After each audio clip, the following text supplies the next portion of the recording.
Hello, everyone. We are in such a unique place today for our reading. We are in Lake Arrowhead. Streamside. Lake Arrowhead.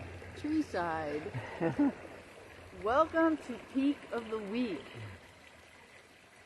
I'm Sharon G. And I am Mark W. And we are bringing to you a reading from a book that inspires us, continues to inspire us. And it is The Power of Now by Eckhart Tolle. And I'm going to be reading from page 108. One of our signals is And one of trying our signals to reconnect. Hey, yay! Let's see how this goes out here in the hills. All right. So this is page 108 from Eckhart Tolle's The Power of Yes. Now. Right now. Free from the illusion that you are nothing more than your physical body and your mind. This illusion of the self, as the Buddha calls it, is the core error. Free from fear, in its countless disguises as the inevitable consequence of that illusion, the fear that is your constant tormentor as long as you derive your sense of self only from the epiphanal and vulnerable form. And pardon my reading because I don't have my glasses. I just wanted to put that in there. Thank you. Okay. So it goes on to say, I can understand that. Over the centuries, many erroneous views and interpretations have accumulated around the world, such as the word sin, due to ignorance, misunderstanding, or desire to control, but they contain an essential core of truth. If you are unable to look beyond such interpretations and so cannot recognize the reality to which the word points, then don't use it. Okay, I won't use that word. Don't get stuck on the level of words. A word is no more than a means to an end. It's an abstraction, not unlike a signpost. It points beyond itself. The word honey isn't honey. You can study and talk about honey for as long as you like, but you won't really know it until you taste it. After you have tasted it, the world becomes less important to you. The word becomes less important to you. Okay. You want to be attached. You won't be. Sorry, glasses. Yeah, I'm being your glasses. I know. Thank you. You won't be attached to it anymore. Similarly, you can talk or think about God continuously for the rest of your life, but it doesn't mean you know or have even glimpsed the reality to which the word points. It really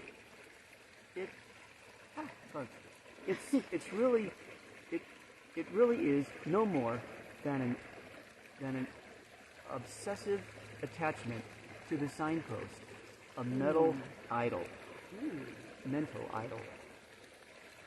The reverse also applies.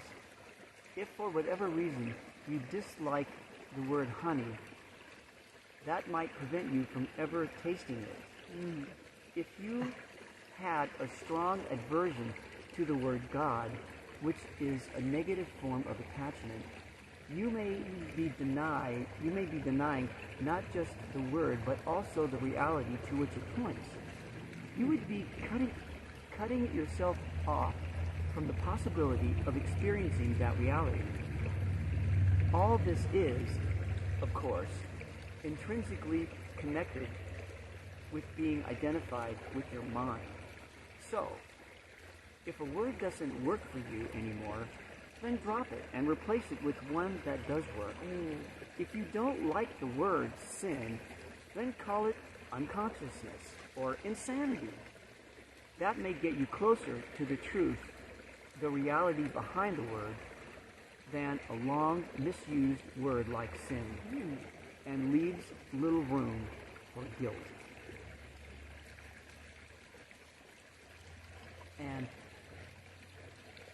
it was interesting on our drive up to Lake Arrowhead.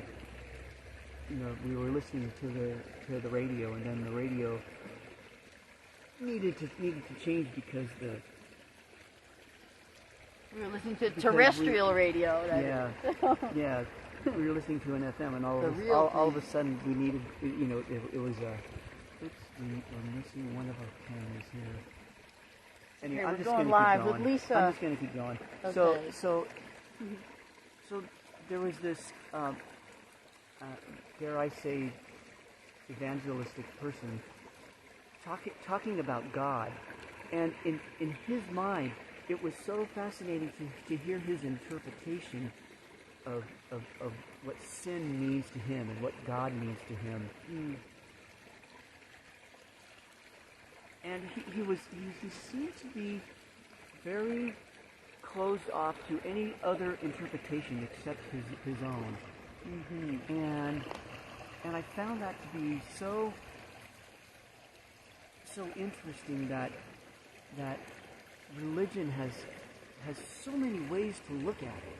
There's so many interpretations of all kinds of religion that basically are saying the same thing, but each sect has its own like way that it needs to be, and everybody has their own kind of idea about what religion is and what sin is and what God is.